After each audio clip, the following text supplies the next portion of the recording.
আসসালামু আলাইকুম। ওয়ালাইকুম আসসালাম ওয়া রাহমাতুল্লাহ।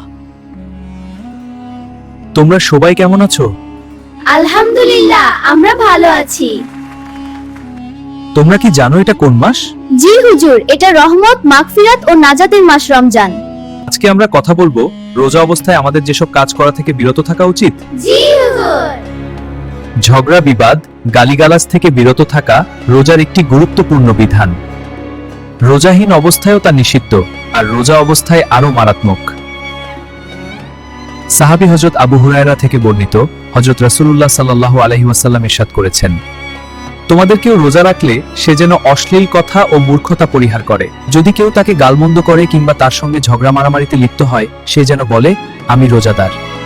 সুতরাং রোজাদার ব্যক্তির জন্য শোভনীয় হবে না পরিবারের ছোট বড় কারো সঙ্গে দুর্ব্যবহার করা, বরং সবার সঙ্গে সদ্ব্যবহার করা উচিত। পরিচিত অপরিচিত যে কোনো লোকের প্রতি কটুবাক্য, জুলুম, নির্যাতন, গালিগালাজ ইত্যাদিতে লিপ্ত হলে সে রোজা তাকে জাহান্নাম হতে রক্ষা করবে না। তাই রোজা অবস্থায় কেউ গালি দিলেও তার জবাবে গালি দেয়া যাবে না। কেউ মারামারি কিংবা ঝগড়া বিবাদ করতে চাইলেও তা এড়িয়ে চলতে হবে।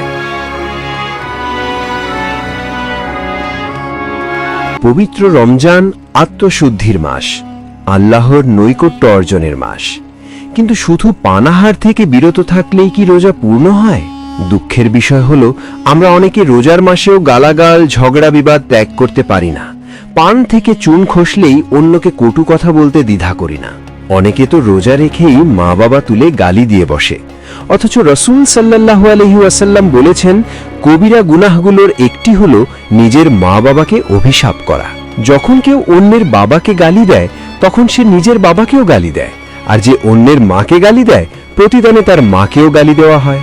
রাসূল সাল্লাল্লাহু আলাইহি ওয়াসাল্লাম ইরশাদ করেছেন, মুসলমানকে গালি দেওয়া ফাসেকি, আর তার সঙ্গে ঝগড়া করা কুফরি। মুমিন কখনো দোষারোপকারী, অভিশাপদাতা বা অশ্লীল ভাষী হয় না। রমজানের দিন কেউ ঝগড়া করতে এলে দুইবার বলুন, আমি রোজাদার। এটাই নবীজির শিক্ষা। রোজা শুধু ক্ষুধা পিপাসা নয়, রোজা হলো চরিত্রের সংযম।